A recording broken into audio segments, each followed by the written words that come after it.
Hello and welcome to the Oakland County Megacast. I'm Tyler Keith in the studios of our flagship stations, 89.3 Lakes FM and Civic Center TV.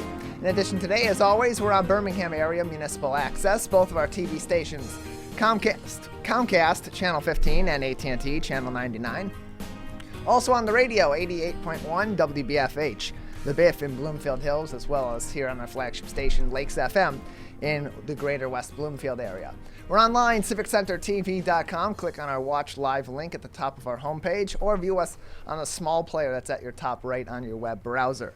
And on social media, facebook.com/civiccentertv15 and facebook.com/LakesFM. And as always, joining me here in our Lakes FM studio is Ronnie Dahl. Tyler, I see you're off to a frantic start This Friday. It's happening. It's happening at least. I mean, it was. If this were a basketball game, it would be a buzzer beater. But it's still, it doesn't make it any less frustrating. It's not sunny outside, and I'll admit I'm not entirely sunny myself at the moment. That's a good analogy, though. Yes. Yeah. But you still got it on the air. It's all good. Yeah, it's okay. We're alive. Exactly. But it is so dreary. It is. It's terrible. It's horrible. And then, of course, on top of that, we have to walk. Right. A couple blocks to get here. Although I will say I parked over at the school. Yeah. Because they're not working in the rain. It's rainy and stormy. They didn't do that last week, so yeah, it's fine.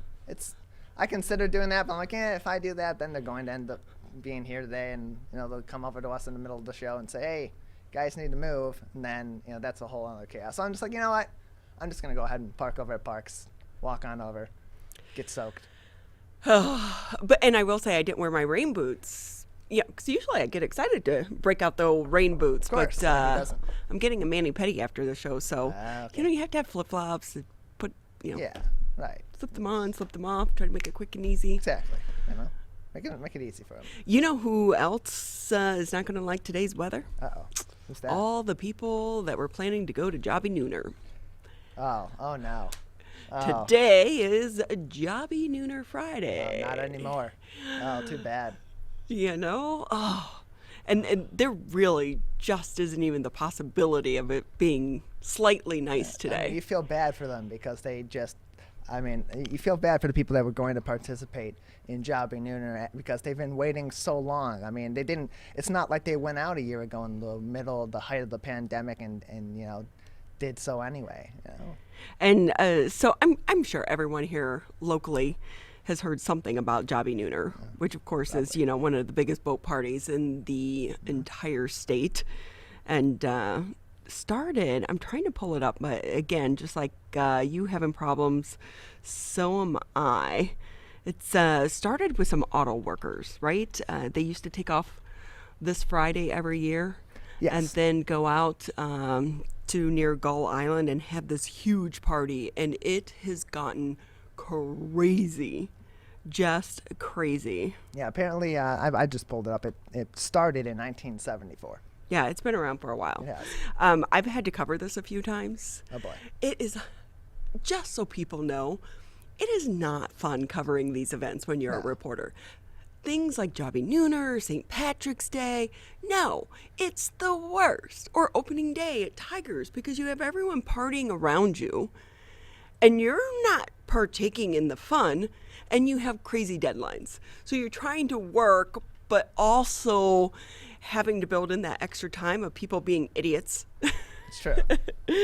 And Jobby Nooner, we used to always go out with either Border Patrol or usually the Macomb County Sheriff's Department. Okay. They would allow us to ride along on their boat and take off. As a matter of fact, I don't know if Charlie LaDuff remembers this. It's the first time I met Charlie LaDuff. Oh. Somehow or another, when I think he was with the Detroit News still at that time, he ended up on our boat with whichever sheriff's deputies they assigned us to. He and his photographer at the Detroit News, Max Ortiz, I think his name was.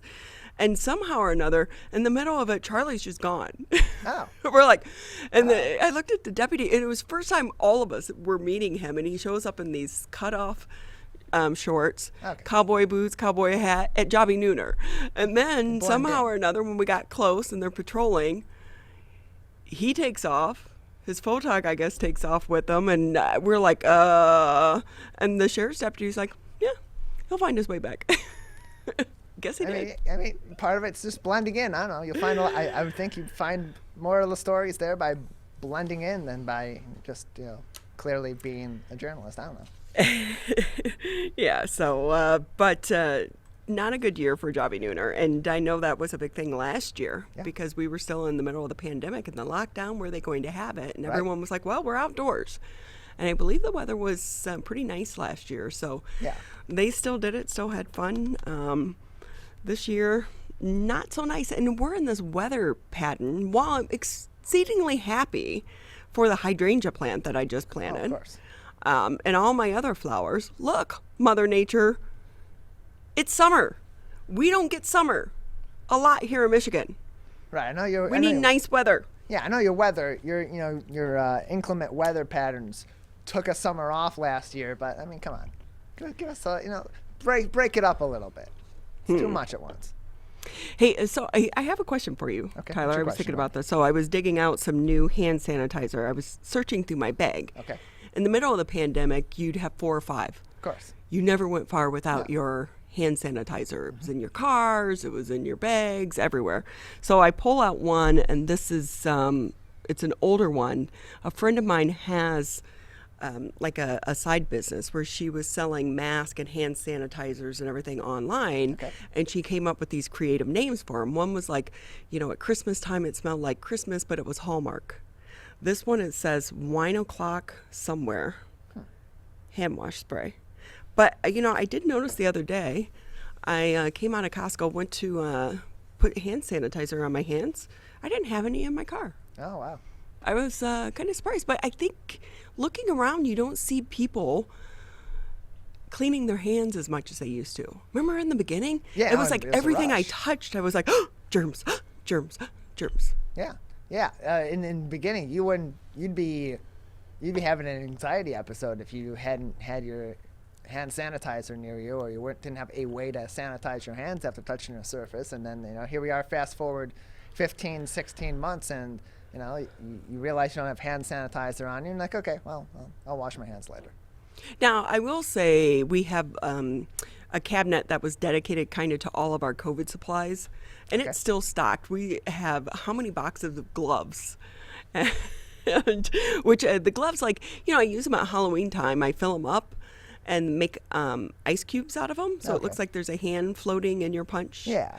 But how many of those can you go through? Between that and mask, we have so many masks. It's a lot of punch you got to make to really go through those. We do have we weren't the crazy hoarders, though, I will say, when it came to toilet paper and everything.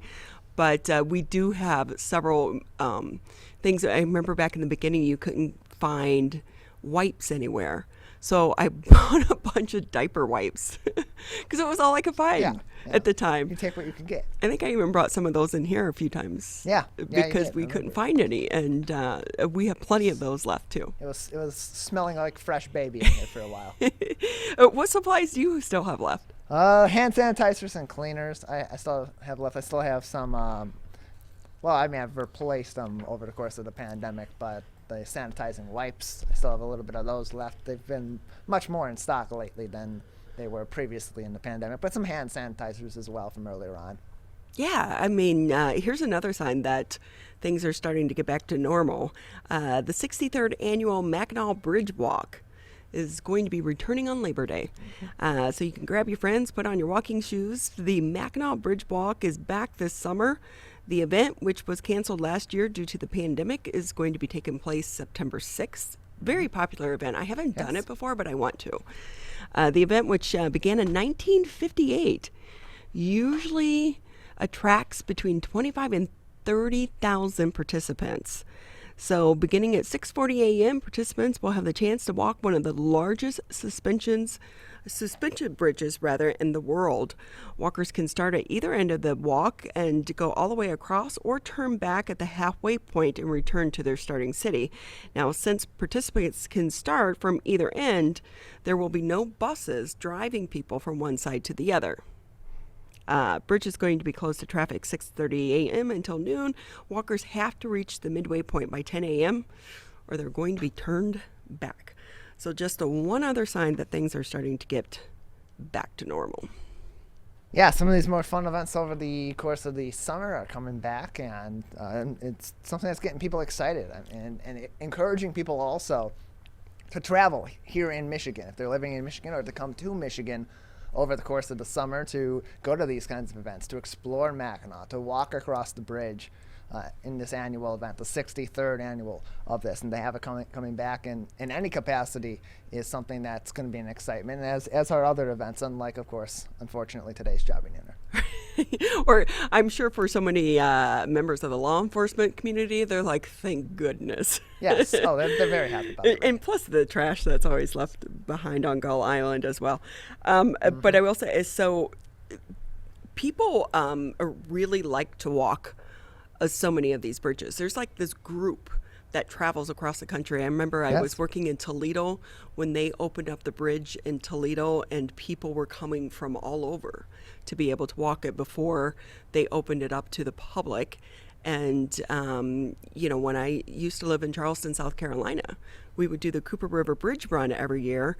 And at one point, before they had the second span of the new bridge, that side had to be closed to walkers because it was so unstable that they were worried it was going to collapse from the weight of the people.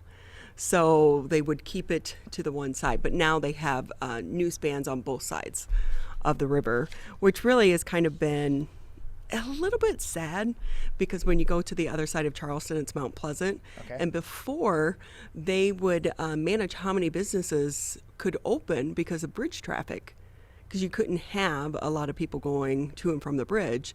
Well, once they went ahead and built the new bridge, they opened up the licenses for more businesses to come in. The last time I was there about 4 or 5 years ago to run the bridge run, it's a 10K. It's so much fun if any runners out there. It's by far the best run you'll do as far as like having fun. Okay. And when they reopened it, I didn't even recognize the main stretch. So many new businesses had reopened.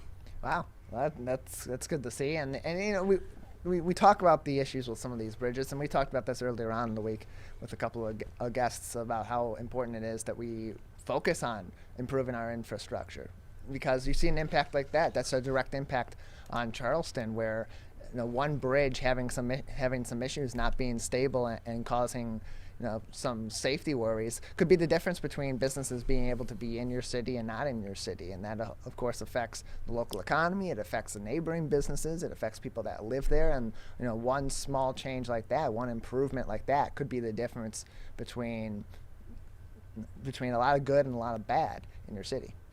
Speaking of some of these buildings, have you been watching the images out of Miami? I have, yes. Oh, my God. It is heartbreaking, isn't it? It is. It's horrible. And I read an article yesterday that had said that somebody, I don't remember what the organization was, that had done some analysis of that building previously, had said that building was not safe and was very likely to be one that could collapse or could have major issues in the future. And somebody had walked into this person's office and had said, hey, there was a building that collapsed in Miami, and right away that person pinpointed, without knowing what building it was, said, oh, is it this building? And it was. Yeah, I believe that was a professor. Yes. And it really is, because you look at some of these situations and you're like, how can a building just collapse? And you see that security video that shows it coming down. But a few years ago, they had the bridge the overpass that collapsed in Atlanta. Right. And so really, I will say that's one thing about, Biden administration and our politicians. They announced this week they've come to some type of an agreement in addressing our infrastructure here in the United States. And it really does. It's good to see that hopefully so many of these bridges and overpasses can be, repaired.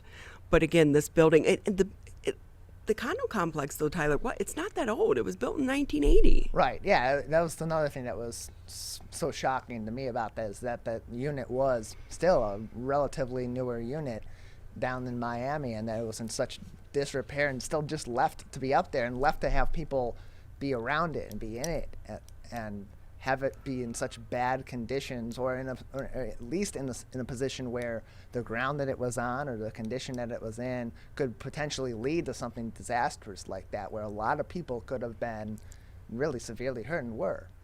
And with this, I will say, being coming from law enforcement, we would do so many of these mock trainings with other organizations. And when you get into these situations, everyone's so focused on the numbers.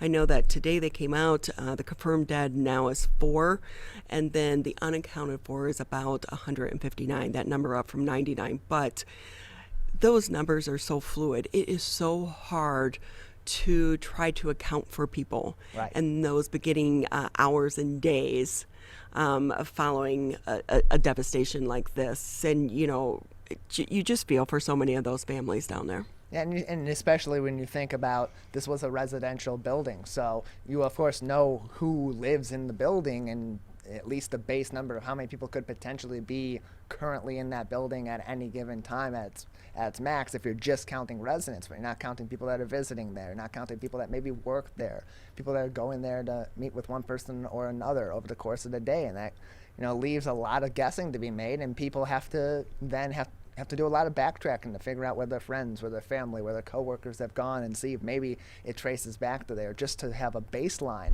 of how many people are in there. It's really just from the onset a search and rescue mission. Yeah. And so obviously everyone here, we think about them, and it kind of puts our life in perspective because we've been so focused on COVID-19 over the past, 15 months. And there are other things to really kind of focus on. And with that, though, another sign that we're starting to come out of this pandemic here in the state of Michigan, there's a new survey that says 7 out of 10 Michigan small businesses now expect to survive COVID-19. So survival is no longer a driving concern of small business owners in Michigan, where a recent survey showed that 72% expect to withstand the pandemic. However, effects of the last 15 months linger. Nearly 2/3 say COVID-19 is still negatively impacting their businesses, and close to 50% say the pandemic caused permanent changes in their customer bases. Business owners are moving toward the point where they can quantify what the pandemic means to their futures. This study, of course, was done by the Small Business Association. Think about it. There's so many different ways we're going to be living our lives, including office employees remaining at home for work, and of a lack of a robust online presence for certain products mean that so-called return to normal will mean future changes for so many businesses. And with the pandemic restrictions just ending in Michigan, it also will take time for event centers in the state to see the impact for customers returning. That's according to Brian Calley, who we've had on the show quite often throughout this entire time. Now, this is a survey that was conducted June 8th through 18th, which asked more than 600 small businesses based in the state questions about their outlook. And we got to remember, this is small business owners that are still in business. This isn't accounting for the ones that have already closed their doors. Now, according to the responses from the Small Business Association, they showed staffing and related issues played a role in many of the answers. And we know staffing is going to be such a huge issue going forward as part of the recovery. 47% said difficulty finding and keeping employees is the biggest problem facing their business. 50% of those surveyed expect to increase the size of their workforce over their next 6 months. 33%, though, did report staffing reductions due to the pandemic. So even coming out of the pandemic, life for so many of these businesses will not look the same as it did prior. Yeah, I mean, it's good news to see that this many businesses surveyed, that 70% of these businesses surveyed do believe that they'll survive. But survival is one thing. It's another thing to be managing and to be moving forward comfortably and stably as well. And so that's the biggest concern right now for a lot of these businesses is how do you move forward stably? How do you move forward and continue to rebuild and then retain people as well? As there's been such bad staffing problems as of late here in the state of Michigan and really all over the country, and that's the biggest question right now that's got to be answered for these businesses going forward. Here's something that's kind of hard for some of these restaurant owners to swallow. More Michigan restaurants are going to be told they're not going to be receiving their previously approved federal aid. So after being approved for aid from the Restaurant Revitalization Fund, the owner of 5 Bobcat Bonnie's locations here in the Metro Detroit area found out this week via email from the U.S. Small Business Administration. They will not be dispersing the previously approved aid.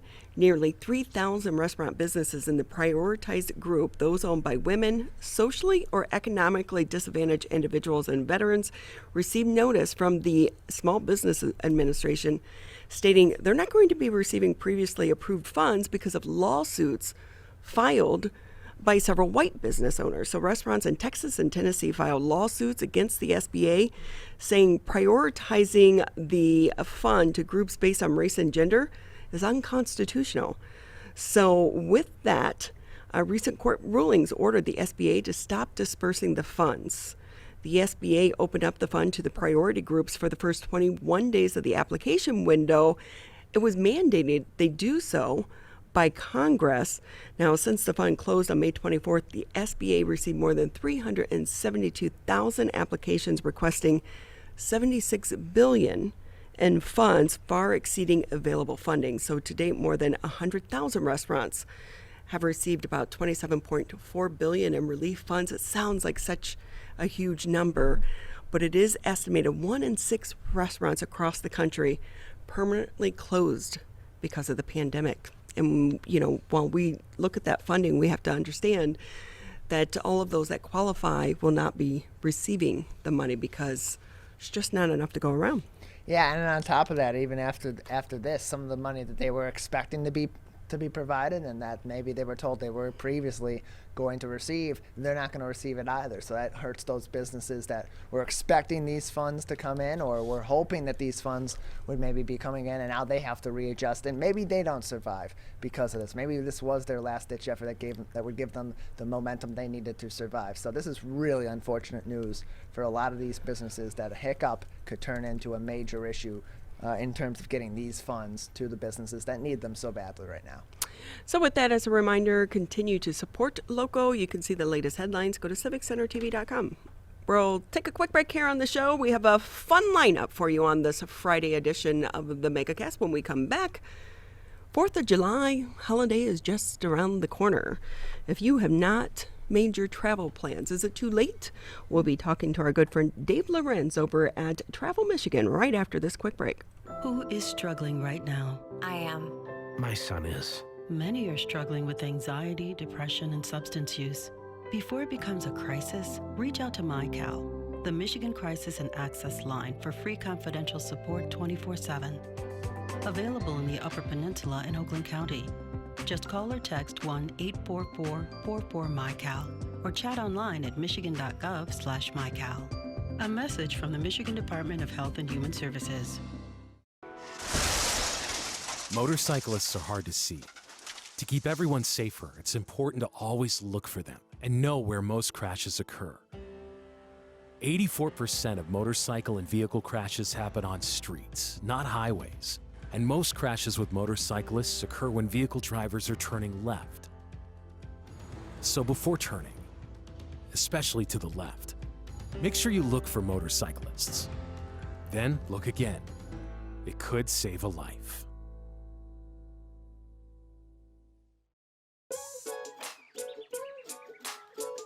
One of the things you can look for in your friends is a change in behavior. These can be big changes, they can be small changes in mood, physical appearance. They may be sleeping less or sleeping more, drinking more, or their eating patterns may be different. One big change that can be pretty obvious is change in motivation. Do they no longer want to play basketball? Do they no longer want to play video games?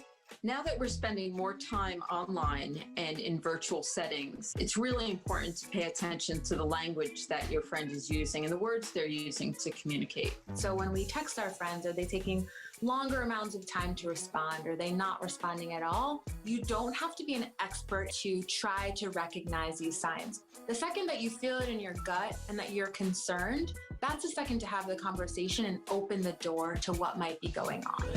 Whatever gets you talking.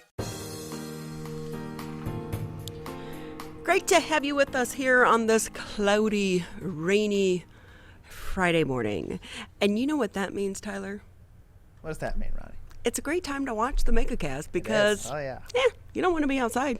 No, you want to be inside in a warm studio with us, imagining the warmth that we have in your home, bringing you the news. Right? I know. I feel bad, though. Today is National Take Your Dog to Work Day. Oh, well, work from home. Take your dog there. I know. I wish I could. When we had our Cocker Spaniel, Katie, she was really good with people, and she was quiet. So there were times that we would take her to work with us. Well, I couldn't as a reporter, but Woody would. Okay. He'd put her in the sports office, throw a bed down, and she'd sleep. Yeah, why not?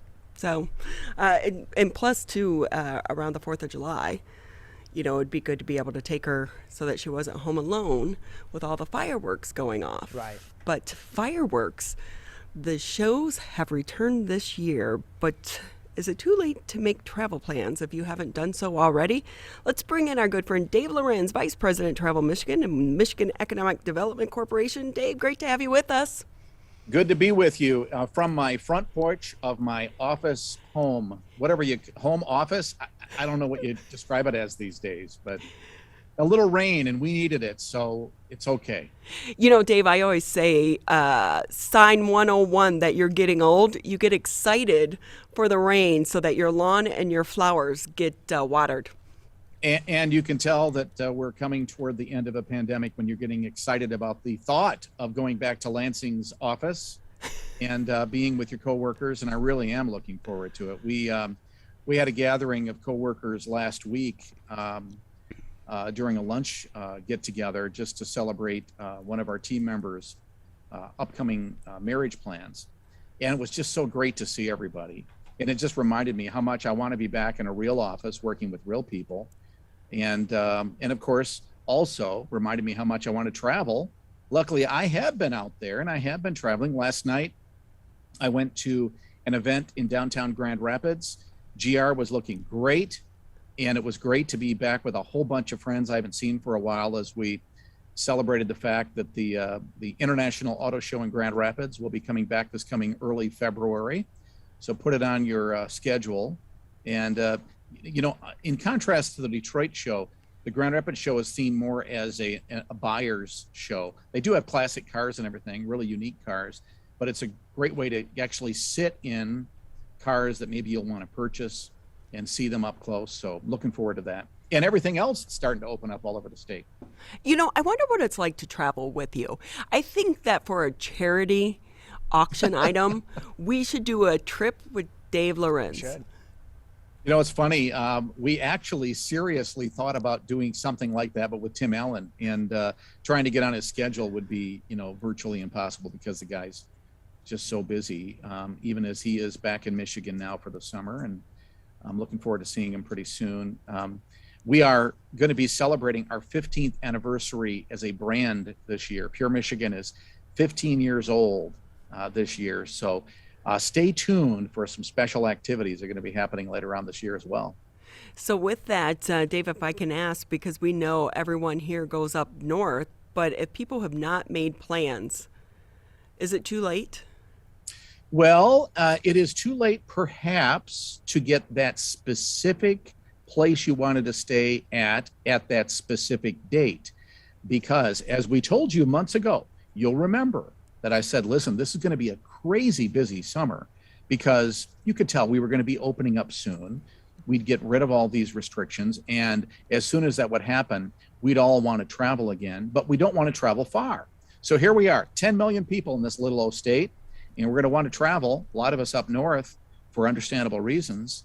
And now you might want to, on a Friday, say, hey, let's try to get reservations tonight in Traverse City or Mackinac Island or Marquette, and find out you probably can't do it. So the thing is, you can still find plenty of places to go to, and if you just kind of plan out a little bit, or consider going to those places that are lesser known that you haven't been to before. It will be a great way to distance, by the way. So maybe you haven't been to that Sunrise Coast of the Lower Peninsula, that northeast part of the state, or the Thumb area. Those are the two least visited areas of the state. And that's only because they don't have the major thoroughfares going through them. They still offer great experiences. And I love going there myself, places like Oscoda. If you want to find these little like cabins that are all cottages and things, all situated close to each other, right on the water. There's some really cool places to enjoy there. Tawas City, Alpena, Presque Isle, think about all these places up there, or maybe in the Thumb area, beautiful places, Port Huron and Lexington. And who doesn't want to go to Bad Axe just because of the name? Bad Axe, come on, it just sounds fun. So, check it out. It does sound fun. So with so many of the hotels already being booked, what about campgrounds? Do you anticipate there's going to be room there or no? Well, it's interesting because as I'm, sitting in the rain here, the local state park down the road is jam-packed, and I know it will be this weekend. So that's really the place where we're seeing some real tightening. State campgrounds are really busy, especially the ones that are literally on the Great Lakes. But remember, we have 11,000 inland lakes in this state, and we have a whole bunch of private campgrounds and lesser known state campgrounds. So you can still find some campsites out there. Think about it. We have 160,000 campsites, and that's just in the state and local campsites. That's not even really considering the federal wild areas or even the state wilderness areas where you can officially get a very rustic campsite as well. So a lot of places to go to with your RV or your tent or to find a little cabin. But again, you'll want to kind of check this out in advance and do your search. We always say your trip begins at michigan.org. And what we mean by that is go there, do some exploring, do some investigating, and figure out about where you want to go, about when you want to be there, and then make your bookings as soon as you can. You can still find some spaces. So with that, Dave, I'm kind of willing to compromise here. I cannot necessarily stay in a hotel. I did go to Africa, so Yeah. I know what Very cool. roughing Yes. is like. I've had to pee Yeah. out in the wild. I get it. Definitely are. That's what I always remind myself when I go into some of these bathrooms in Detroit. You peed in the wild in Africa. You can do this. Hey, can I say something about that? Yeah. Seriously, this is not something we usually talk about. But one of the problems we're having, and I'll clean it up a little bit, is with people who aren't used to being in wilderness, not necessarily understanding the protocols of traveling and visiting our wild areas. People are loving our parks and our nature areas to death right now because we all wanted to get out there. But a lot of people in the wilderness areas, they don't know the protocols. So let's just make it clear in this area, what you take in, please take out. There are literally, go to an outfitter store. If you're going to be in one of these wilderness areas, you've not done this before, there are portable toilets you can bring along. There are bags that you can use to take everything back out. It's easy. Everybody's used to hand sanitizers these days. You have a whole bunch of it left over, so bring it with you, and let's keep nature natural for those who are supposed to be out there digesting what they should. So let's do all we can to be friendly with the places that we love. It really is an important thing, and we don't think about it until you are forced to think about it. And yeah, I have taken so many wilderness adventures all over. I was on a 4-day whitewater kayaking experience in Canada years ago, and man, that was an aggressive thing. And I really learned, long ago that hey, what you bring in, take it out. Take only pictures, leave only footprints, and let's respect nature the way it should be respected. that's a good note with that. And kind of before we got off on the potty topic, you never know where we're going to go on the show, by the way. Hey, we keep it real. Right. These are What's real our number things, one topic now? Right? But let's get back to our number one. Right. So I was really kind of, I don't really want to go into a tent. I don't want to sleep in a tent, but I cannot necessarily be in a hotel. Glamping has really grown in popularity, but are there places here in the state of Michigan where you can glamp? Oh, yeah. In fact, a relatively new one down in the South Haven area is fantastic. There's one in Petoskey. Actually, if you, again, go to michigan.org and do a glamping, Glamping, glamping search, you're going to find a lot of cool things. Or just, do a search on Michigan glamping, with Google, and you're going to find a bunch of cool spaces. Now, if you have a really nice RV, first off, you already have a condo on wheels, but you also might want to have a pool or special activities or whatever. So that's one way to glamp. Other ways are these places that have these really cool tents all set up, like this place in South Haven and others. So, check it out. You can find a lot of them. So with that too, I think we read an article a few weeks ago where RV sales last year exploded. Mm-hmm. So, you get them last year, now it's sitting there, you have to start using it. More RVs, do we anticipate they're going to be on the road this year here in Michigan? Yeah. Again, we're already seeing it. I actually visited General RV last Friday just to see how they were in stock at the one, relatively close dealership in Grand Rapids, and they had plenty of stock. Unlike cars, it's hard to get cars right now, and especially rental cars, because of the supply chain is in trouble in every way. So it was great to see they were in full stock. So I know that there are a lot of them out there. And the thing is, I get so excited about RVs. At this event in Grand Rapids, I was talking to the show span people about my love of going to RV shows. So I just like to explore them all. So you have everything from these little teardrop campers that you can pull behind just about any car, and you can, squeeze in there at night and sleep. But even they're pretty luxurious. I mean, they have TVs, they have, Wi-Fi, they have little cooking units that you can kind of fold down from the back end and have a little tent area. And I mean, it's amazing what they've done. Everything from that to these $750,000, class, whatever they are, huge RVs. And the Class A's are really coming into favor. Those are the ones that look like the bigger vans that you might see, and kind of taller vans. And it's always been my dream of taking a shelled out van and creating one, but now they've already done this. I lost out on another great investment opportunity. So, so there they are, they're already there, and they're so easy to use. The Class C's are also popular. Those are the smaller, kind of more boxy ones, very easy to drive, and don't be intimidated by using them. When you go into the campground or RV places, they're going to show you the easy 1, 2, 3 steps on how to hook up the waste and the water and the electricity and such, how to pull it, all that. Really easy. Man, now you have me in the mood to go RV camping. I can't wait.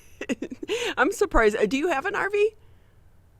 I always rent. And in fact, our friends, my wife and I got together getting our roommates together. They got married, and a year later we did. We both have one son.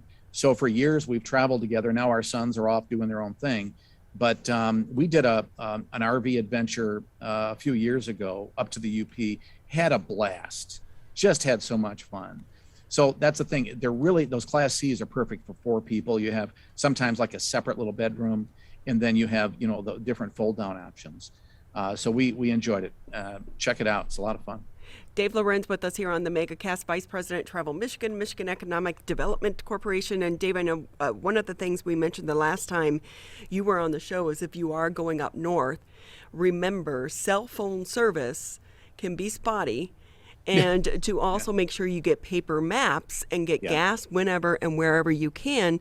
But I was talking to a friend the other night, and I was relaying some of this information that you had, and they have a Tesla.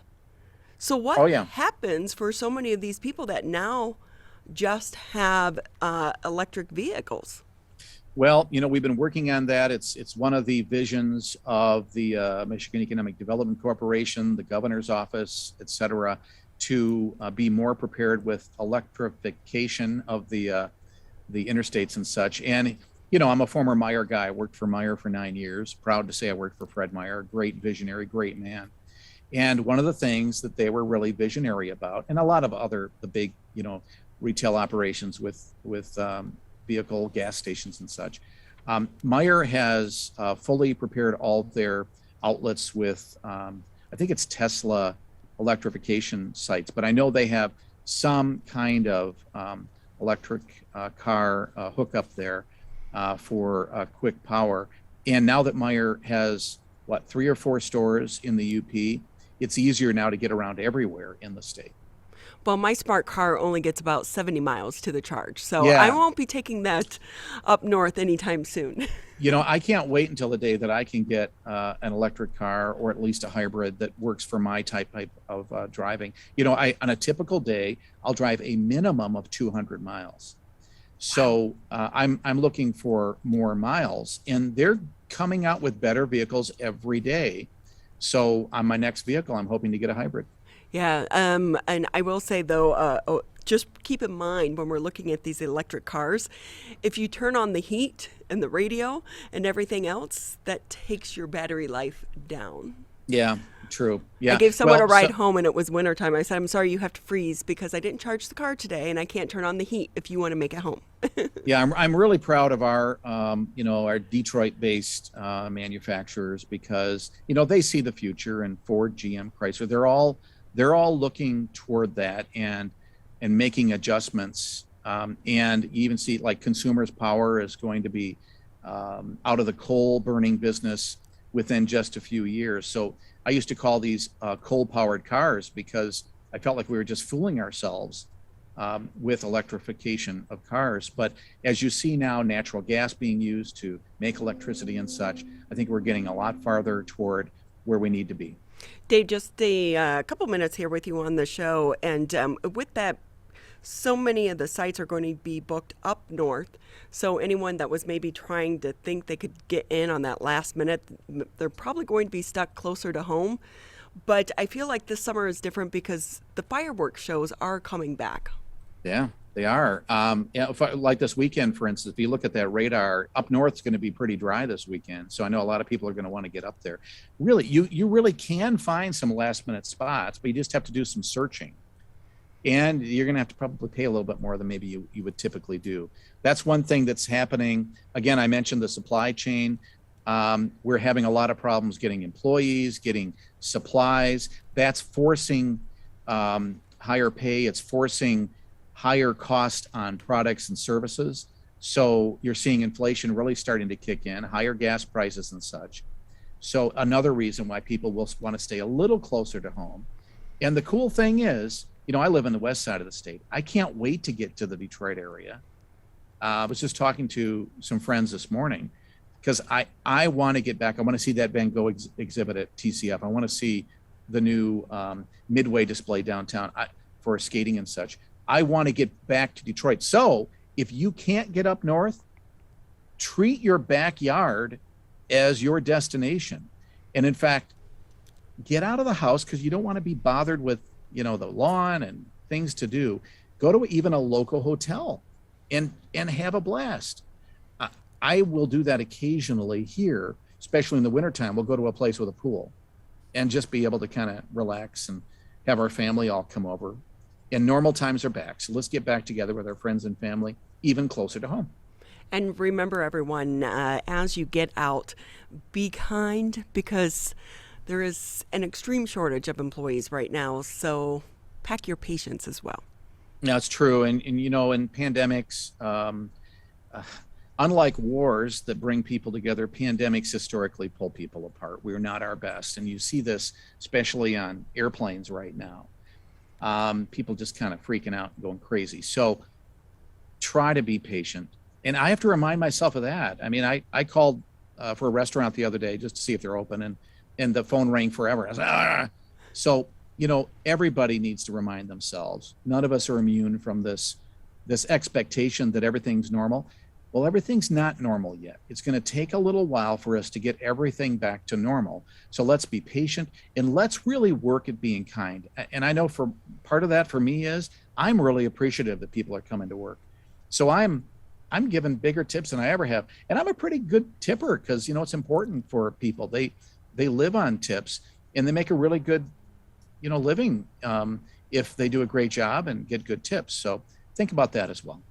Dave Lorenz, always great having you on the show. We appreciate the conversation, and wishing you and your family a happy 4th of July.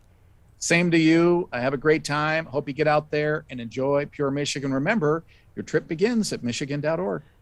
And with that, we'll take a quick break here on the Megacast. And when we come back, we'll be talking with the fire marshal over at the West Bloomfield Fire Department, because with so many people staying closer to home and the lakes surrounding this area, it is fireworks season here in West Bloomfield. That's next here on the Megacast.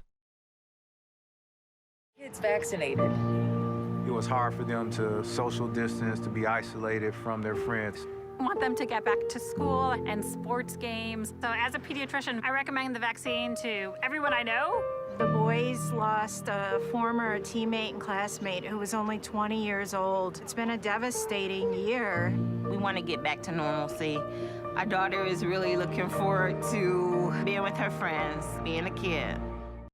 Can I ask you a question? Why'd you get vaccinated? I'd like to go to these school dances and spring break to have fun. I want to be in person for college next semester. I want to get out of this pandemic. I wanted to protect the people around me. Why did you get vaccinated?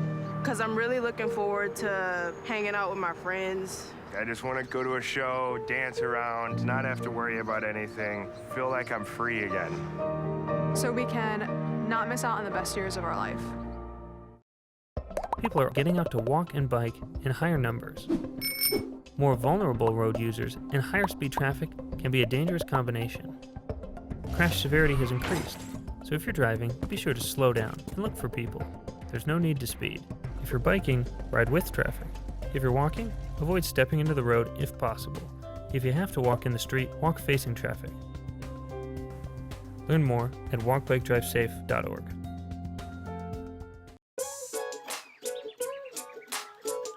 One of the things you can look for in your friends is a change in behavior. These can be big changes, they can be small changes in mood, physical appearance. They may be sleeping less or sleeping more, drinking more, or their eating patterns may be different. One big change that can be pretty obvious is change in motivation. Do they no longer want to play basketball? Do they no longer want to play video games?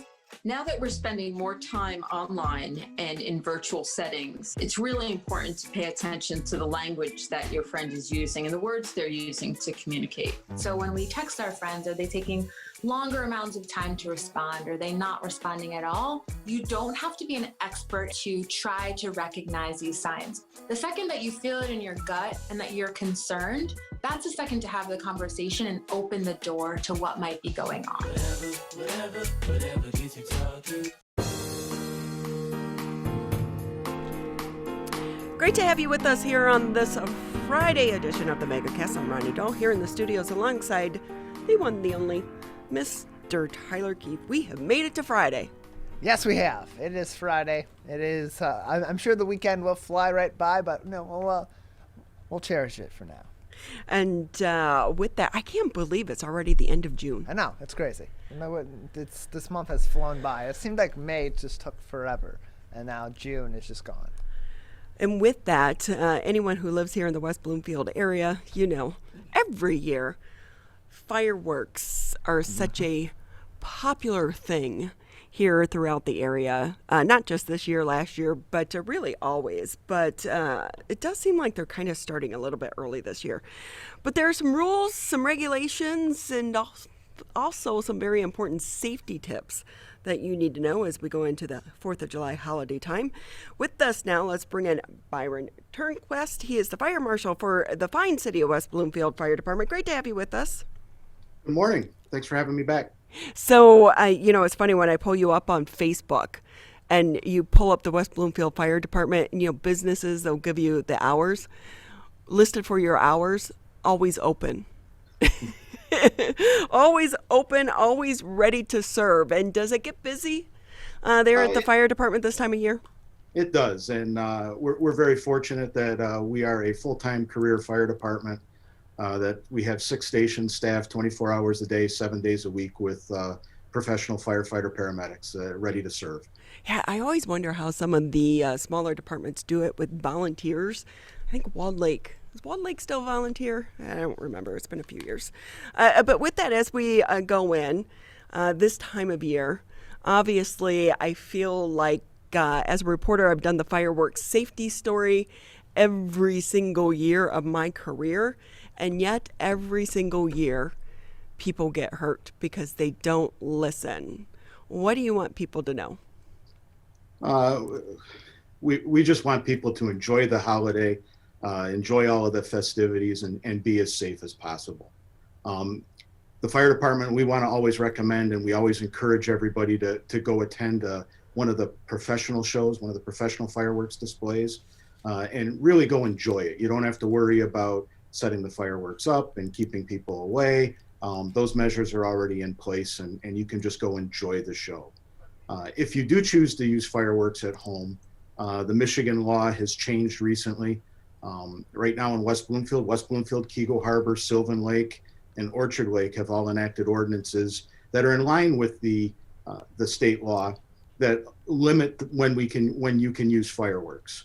Right now, you can start using fireworks on June 29th through July 4th, and you have to end each evening by 11:45. And that's in an effort to be respectful to your neighbors. Yeah, we should remember, though, those days are the middle of the work week for so many people. They are. And so a lot of people, I remember having to get up and do the morning show, and the fireworks would be going off.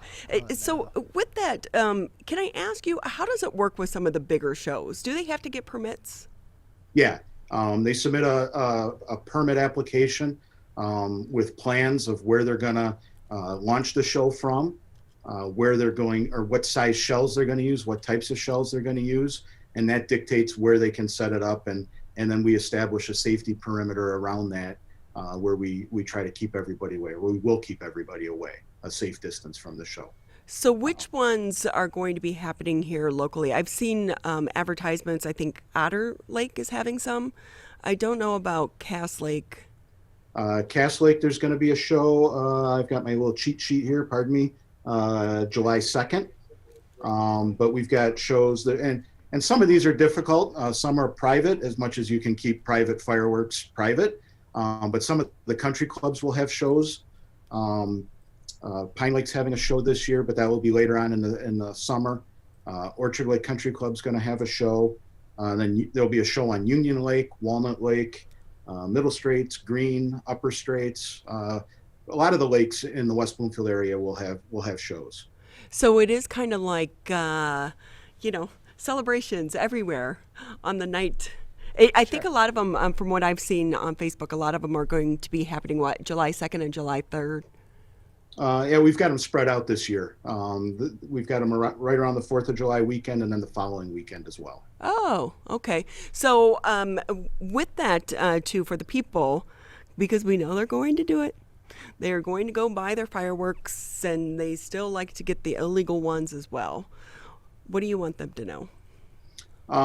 If you're going to shoot fireworks at home, remember that under the new Michigan law, you have to shoot them on your property. What does this mean? This means that they have to shoot and land on your own private property. Where, as a fire department, as the fire marshal, I want to encourage people to shoot them away from structures and away from people. But it's not legal to shoot them from the roadway or from a public parking lot or a school parking lot or anything like that. You have to be on your property in order to enjoy the consumer fireworks. Byron Turnquist with us here on the Megacast. He's the fire marshal for the West Bloomfield Fire Department. And I know a lot of subdivisions, people will shoot them off like in a common area. But they do it in our neighborhood every year, and you get concerned because our houses are so close together. And in a subdivision, if whoever's shooting the fireworks has written permission from the subdivision association to be able to use that property for that purpose, they would be allowed to do so. But you can't just go use the neighborhood park or the school playground and launch your fireworks from there without permission from the property owner. What are the typical injuries that you and your team see around this time of year? We see them all. The most prevalent injuries that we see are to the eyes and face and to hands. One of the recommendations I've got a whole list of recommendations if you're going to use fireworks. But while you're lighting them, you never want to lean over the firework itself. You want to keep a distance away as possible. Stay away, reach in, light it. You don't want to lean over it in case that firework deploys sooner than you expect. And then you don't want to handle fireworks. you see a lot of kids that'll light firecrackers in their hands and throw them. And that leads to a lot of injuries as well.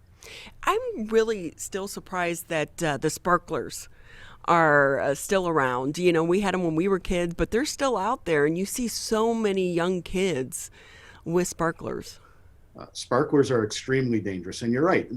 Parents will hand them to the young children, and they run around the yard waving the sparkler, and that's a flaming piece of metal.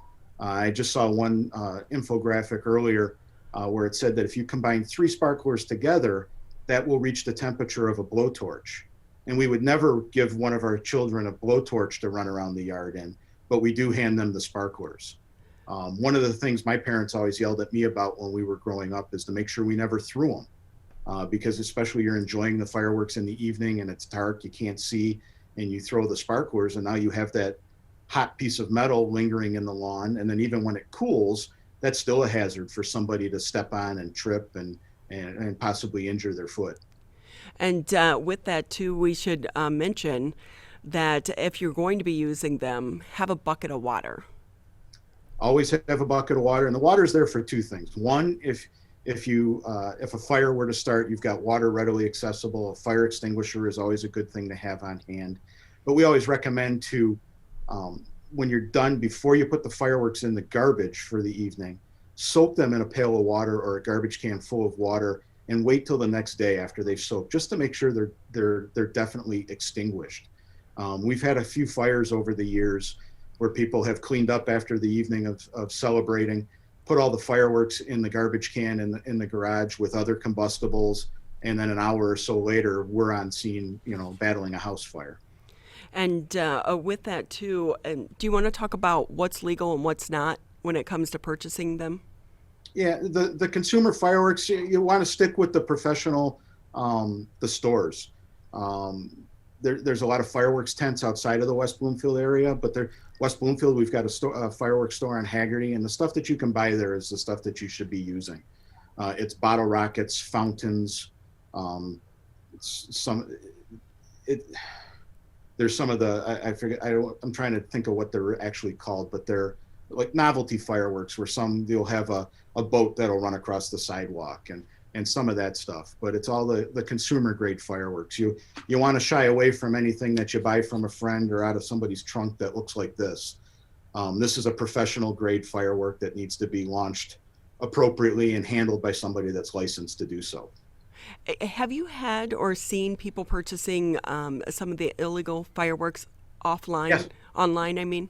I don't know if they're getting them online, but every couple of years we run into somebody that's causing trouble with these, or something goes wrong with a firework that they shouldn't have. Again, we're talking with Byron Turnquist. He's the fire marshal for the West Bloomfield Fire Department, and legally buy legal fireworks. But even that, I will say, I feel like they've gotten so much bigger over the years. Or is that just my imagination? It could be your imagination, could be the proximity you are to the device. They are regulated. The fireworks industry takes it very, very seriously. They take safety very seriously. So they're living within the law. And with that, Fire Marshal, anything else going on over at the department? I know we always focus on fireworks this time of year, but any other safety messages you have for us? Oh, always. This time of year, again, going along with the fireworks is the outdoor barbecue. We've already had one deck fire from a barbecue that got away from a resident. It's very important that while you're using your grill, make sure you keep it away from combustibles. That includes your deck. A lot of us have them on our decks just out of convenience, but it's best to have them off the deck, away from anything combustible. Remember that railing is combustible. If you have vinyl siding on your home, that's combustible. And if you're too close to that, you could have a problem real quick. And when you're grilling, never leave it unattended. You want to make sure that just like when you're cooking in your kitchen, you want to be close to that grill to keep an eye on your food and the grill itself to make sure that there's no problem. I'm sitting here thinking, okay, ours is probably too close to the house, but also the arborvitae trees right behind it. Yep, those will dry out quicker than you think and could possibly create a problem for you. So make sure you're at least 10 feet away from anything combustible. So I was kind of expecting you to be somewhere with a bunch of fireworks. The last time we had you on, you were in the house with your candles. Your wife did a great job of setting you up. Well, thank you. I'll let her know that. It's hard to do fireworks in an office, or definitely I don't want to do them in my house. We'd have to do this at night while they're shooting off behind us. We've tried doing some fireworks demonstrations in the past, and it's always tough to do live demonstrations and make sure things go off as planned. We always did it with the Detroit fire where, they blow up the watermelon. Sure. That's it. Yeah, just re-rec the video from last year. With that, though, can I ask you, what if someone is caught with illegal fireworks, can they be fined? Yeah, they can. They can, and it would go through the legal process. They would be cited, and fireworks would be seized, and it would go through the legal process. Well, we always appreciate your time with us, and we want to extend our wishes to a happy and safe 4th of July holiday to you and your family and all of the members over there at the West Bloomfield Fire Department. Thank you. Again, if you're going to be participating in the fireworks season, please do so responsibly. And sadly, we do hear of so many of the stories. There was a lady a few years ago, I think she was in Royal Oak maybe, that died from injuries. And then, of course, we had Dave Rexroth at Channel 7 who, had an injury to his eye as well. So please be safe. And parents, be responsible. Keep it safe for your kids as well. With that, we'll take a quick break here on the Megacast. We have a lot to get to in the second hour of the show, but just as a reminder, you're listening to 89.3 WBLD Orchard Lake, 88.1 WBFH Bloomfield Hills. This is the Megacast. Today, it is easier than ever to join Michigan's Organ Donor Registry and help build a bridge of hope for organ, tissue, and eye donation. Just one person can potentially save or help improve the lives of up to 75 people. By joining, your legacy could be the gift of life. Sign up today at michigan.gov/SOS or at any of the more than 145 Secretary of State self-service stations located across Michigan. Be part of Michigan's Bridge of Hope by adding your name to the Organ Donor Registry. Who is struggling right now? I am. My son is. Many are struggling with anxiety, depression, and substance use. Before it becomes a crisis, reach out to MyCal, the Michigan Crisis and Access Line, for free confidential support 24/7. Available in the Upper Peninsula in Oakland County. Just call or text 1-844-44-MyCal or chat online at michigan.gov/MyCal. A message from the Michigan Department of Health and Human Services. Motorcyclists are hard to see. To keep everyone safer, it's important to always look for them and know where most crashes occur. 84% of motorcycle and vehicle crashes happen on streets, not highways. And most crashes with motorcyclists occur when vehicle drivers are turning left. So before turning, especially to the left, make sure you look for motorcyclists. Then look again. It could save a life.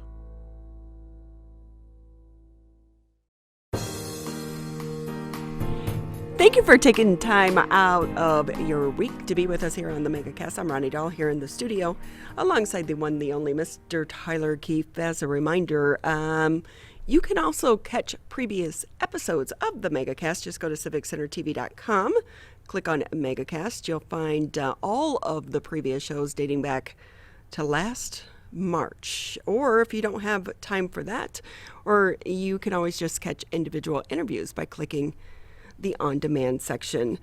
We are living in historic times, and I think one of the coolest jobs to have right now is to work for the Historical Society.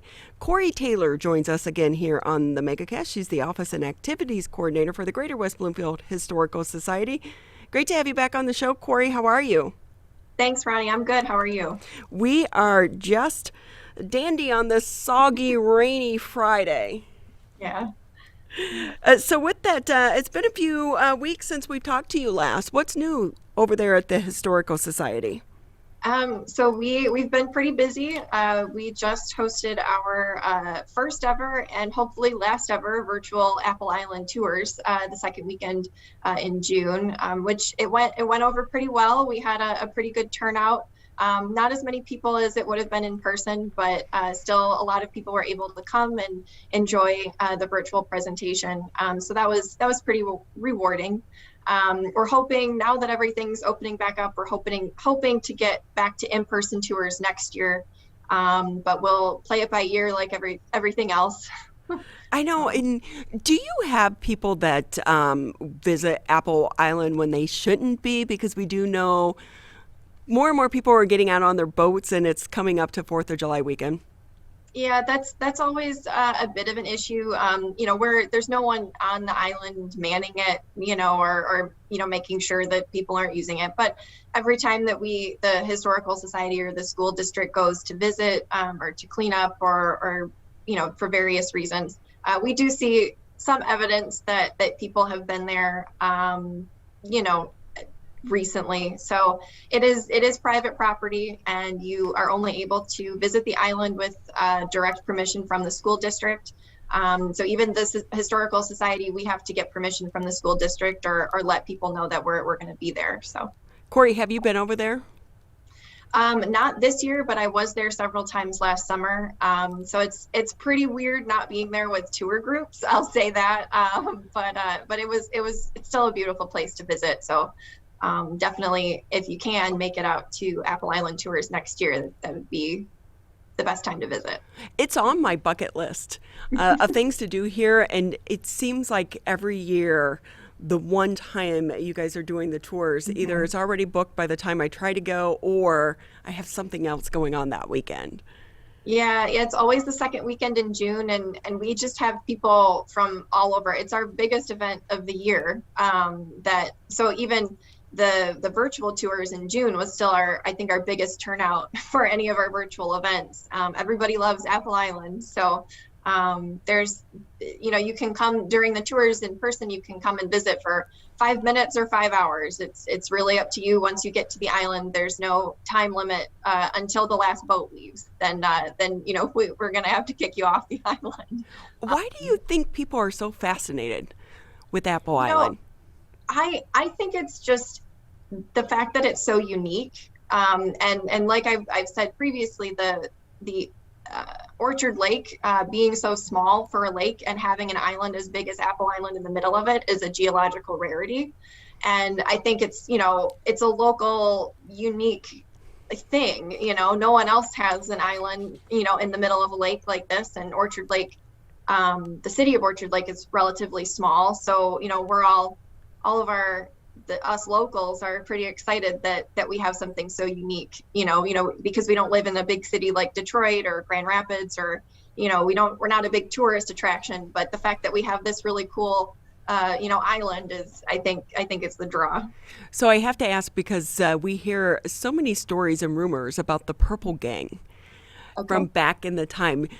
Any illegal activity ever go on over there at Apple Island that you know of? I don't know. I want to say no, but everybody wants to say no. I do know that the most famous local legend is it goes farther back than the Purple Gang, but it's about Chief Pontiac, and everyone believes that Chief Pontiac is buried on Apple Island. But I can tell you for sure that he is not. There's, because the island is so unique, it was used, and it's at the headwaters of 3 different watersheds. So Native American tribes used it as a trading place and a meeting place. And, Apple Island is sacred to local Native American tribes. But Chief Pontiac, no one's buried on the island, and Chief, it always comes up when we talk about the island. So I just wanted to squash that rumor once again. But it's possible that he visited. He was a local chief, and so I'm sure that he visited the island, but he's not buried there. I was really surprised talking to someone over at Dodge Park, where so many of these, it's like, what's it called, the geocaching, something? Oh yeah, geocaching. Yeah, and so they have spaces like that around Dodge Park where people participate in that. I think that was it seemed like that was big about 10 years ago. You don't hear much about it now, but you always wonder, like, Apple Island would be a good place to play something or bury treasure or something. Yeah, we actually do have a geocache at the museum. So it has some information, or I'm not all too familiar with geocaching, but I know that one of our dedicated volunteers is the one that maintains it, and she's got it. I believe it's at the museum. Mm-hmm. Again, we're talking with Cory Taylor. She's the Office and Activities Coordinator for the Greater West Bloomfield Historical Society. And what else is going on over there for the summer, Cory? So we've got two open houses, one in July and one in August. The July open house, they're both going to be virtual. So the July open house is going to be celebrating the 100th anniversary of Sylvan Lake. So it was a village 100 years ago, and then it became a city in the late 40s. So we're celebrating 100 years of Sylvan Lake existing. And one of our local volunteers, Helen Jane Peters, she is the Sylvan Lake historian. She's lived in Sylvan Lake her entire life. So she's going to be presenting on the history of Sylvan Lake, and she loves her city. So I'm really looking forward to that presentation. I think it'll be a worthwhile viewing. And then in August, what would be interesting, sorry to cut you off there, how many people that currently live in Sylvan Lake can trace back to their families living there 100 years ago? Oh, yeah. Because when you talk to people at Sylvan Lake, it's family generation after generation after generation. Yeah, it's definitely a family-oriented community. When I was working with Helen Jane for the 4 Communities video we produced in March, she was able, any question that I had about the city, any detail, she knew everything. And she actually took me by her childhood home that's still there. She lives with her husband and her family in a different home, but you could just use the entire city to trace her family history. And so it's pretty remarkable. I think it's a very unique little town. So again, though, that's going to be virtual. Yep, that's going to be the second weekend in July. That'll be virtual. And then we also have an open house in August. Now, generally, we have a vintage cars open house where we have a lot of our local car collectors come and show off their classic cars at the museum. But we're trying to figure out logistics with that. But we're going to definitely have a virtual presentation on Walter Flanders. He's a local entrepreneur, and he created the Flanders car. So I believe it's his grandson that's doing the presentation. So that'll be really cool. They're producing a video on Flanders and the Flanders car. So that's going to be shown in August. I know it's hard to try to navigate the pandemic when you're dealing with public events, but do you foresee that you'll start to have some more events in person, or maybe just wait until the fall and see how things go? Yeah, so we're actually really excited. We're going to be doing our grand reopening in September. So our September open house is going to be unveiling all of the updates and renovations that we've been doing to the Orchard Lake Museum. We started doing, we wanted to just give it a paint job and some new carpet last March, but then we started that about a week and a half before the shutdown. And so the entire gallery was torn up, and we moved all the artifacts out, and we were able to recarpet and repaint. But then everything got shut down, so we had to stop for several months. And then we picked back up again in the summer, and we were doing, masking, social distancing, and just had, 2 or 3 volunteers that were working on, doing stuff. And we've had, the majority of our volunteer base has been vaccinated since March. So we've been able to get back into the museum, and we're putting it back together. We've overhauled the whole gallery, and we're even doing some landscaping and outdoor exhibit work. So we're really excited to reopen in the fall and greet people in person again. So that's gonna be the second Sunday in September. That's gonna be our open house for people to come in and check out our new museum. I know that throughout the pandemic, you and your team have been collecting so many stories and items to try to put together, a display about COVID-19. When do you anticipate that's going to be finished? So we're always collecting memories and stories. So, we can, all of the information is on our website. So if you have a story or anything that you'd like to share, feel free to do so. In terms of an exhibit for that material, we're not quite sure how we're going to display that, but there's no concrete plans right now. We're just collecting it so that we, have it in the record, and then in the future we'll use it for either an exhibit or just a collection for people who are doing research or want to look at the stories. So with that, Cory, throughout the pandemic, it's been a roller coaster ride for so many of us, but for someone such as yourself, you look at it through a different lens. What has it been for you to be able to document these stories from people here locally? So it's been pretty interesting. There are a lot of people who come from different backgrounds and different situations, but we're all experiencing the same pandemic, the same lockdown, and so it's been pretty rewarding to know that we're all experiencing the same thing, but in different ways. So a lot of our community members had submitted stories about, just neighbors being, just going above and beyond their neighborly duties. And there were several elderly people who submitted stories about neighbors bringing them meals, leaving them, going grocery shopping for them and leaving it on their front porch, and so that they didn't have to go, themselves. So I thought that was pretty inspiring. And there were also a mother posted a picture of her son talking to his grandparents through the window, and the picture has the grandparents have their hands on one side of the glass and the grandson is on the other side with his hand up. And it brought tears to my eyes because, it's got to be really rough for young kids and grandparents and parents. I mean, it's got to be rough for everybody, but seeing it photographed like that is profound and meaningful. So I'm glad that I'm able to have a little part in collecting that, and so that those stories don't get lost. Cory Taylor with us here on the Megacast. She's the Office and Activities Coordinator over at the Greater West Bloomfield Historical Society. Cory, anything else going on that you want to mention before we let you go for the day? So for the fall, we're going to be having mostly all in-person programs and presentations. We're going to be adhering to any protocols that are left, but we'll be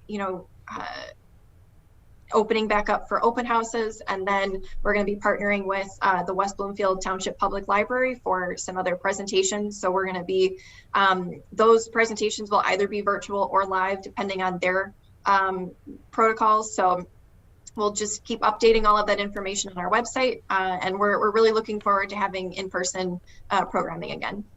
We are all looking forward to that. And with that, Cory, we want to say thank you as always for your time. It's always appreciated. Thank you. Remember, go visit the Greater West Bloomfield Historical Society. Check out their website. It's really cool that we have these historical societies right here in our backyard. Yeah, it is. And they do a lot of great programming over there that really gives you a lot of insight into our local communities, especially the 4 communities here that have a surprisingly large amount of history that is mostly uncovered for the general person here in the community. I wish I had a time machine. So do I. To be able to go back. Yeah, so do I. Not necessarily for historical events, but just in general. So with that, let's take a quick break. When we come back, we'll head over to the Eastern Market. That's next here on the Megacast. One of the things you can look for in your friends is a change in behavior. These can be big changes, they can be small changes in mood, physical appearance. They may be sleeping less or sleeping more, drinking more, or their eating patterns may be different. One big change that can be pretty obvious is change in motivation. Do they no longer want to play basketball? Do they no longer want to play video games? Now that we're spending more time online and in virtual settings, it's really important to pay attention to the language that your friend is using and the words they're using to communicate. So when we text our friends, are they taking longer amounts of time to respond, or they not responding at all, you don't have to be an expert to try to recognize these signs. The second that you feel it in your gut and that you're concerned, that's the second to have the conversation and open the door to what might be going on. Whatever gets you talking. Can I ask you a question? Why did you get your kids vaccinated? It was hard for them to social distance, to be isolated from their friends. I want them to get back to school and sports games. So as a pediatrician, I recommend the vaccine to everyone I know. The boys lost a former teammate and classmate who was only 20 years old. It's been a devastating year. We want to get back to normalcy. Our daughter is really looking forward to being with her friends, being a kid.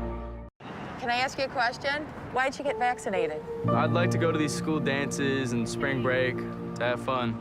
I want to be in person for college next semester. I want to get out of this pandemic. I wanted to protect the people around me. Why did you get vaccinated? Because I'm really looking forward to hanging out with my friends. I just want to go to a show, dance around, not have to worry about anything, feel like I'm free again. So we can not miss out on the best years of our life. People are getting out to walk and bike in higher numbers. More vulnerable road users and higher speed traffic can be a dangerous combination. Crash severity has increased, so if you're driving, be sure to slow down and look for people. There's no need to speed. If you're biking, ride with traffic. If you're walking, avoid stepping into the road if possible. If you have to walk in the street, walk facing traffic. Learn more at walkbikedrivesafe.org.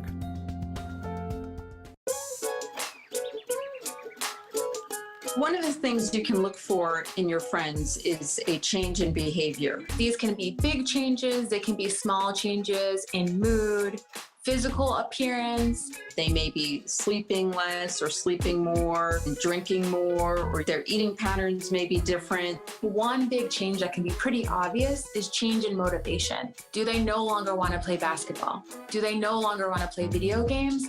Now that we're spending more time online and in virtual settings, it's really important to pay attention to the language that your friend is using and the words they're using to communicate. So when we text our friends, are they taking longer amounts of time to respond? Are they not responding at all? You don't have to be an expert to try to recognize these signs. The second that you feel it in your gut and that you're concerned, that's the second to have the conversation and open the door to what might be going on. Whatever gets you talking. Today, it is easier than ever to join Michigan's Organ Donor Registry and help build a bridge of hope for organ, tissue, and eye donation. Just one person can potentially save or help improve the lives of up to 75 people. By joining, your legacy could be the gift of life. Sign up today at michigan.gov/SOS or at any of the more than 145 Secretary of State self-service stations located across Michigan. Be part of Michigan's Bridge of Hope by adding your name to the Organ Donor Registry. Who is struggling right now? I am. My son is. Many are struggling with anxiety, depression, and substance use. Before it becomes a crisis, reach out to MyCal, the Michigan Crisis and Access Line for free confidential support 24/7. Available in the Upper Peninsula and Oakland County. Just call or text 1-844-44-MyCal or chat online at michigan.gov/MyCal. A message from the Michigan Department of Health and Human Services. Motorcyclists are hard to see. To keep everyone safer, it's important to always look for them and know where most crashes occur. 84% of motorcycle and vehicle crashes happen on streets, not highways. And most crashes with motorcyclists occur when vehicle drivers are turning left. So before turning, especially to the left, make sure you look for motorcyclists. Then look again. It could save a life.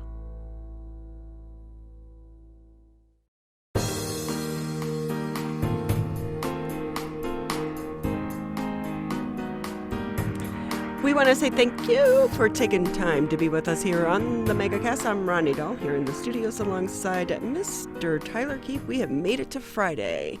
Yes, exciting Friday here. And tomorrow is Saturday, and it's around the 4th of July, and you know what that means for me, Tyler? Farmer's market. Yep, because usually around this time I lose about half of my flowers.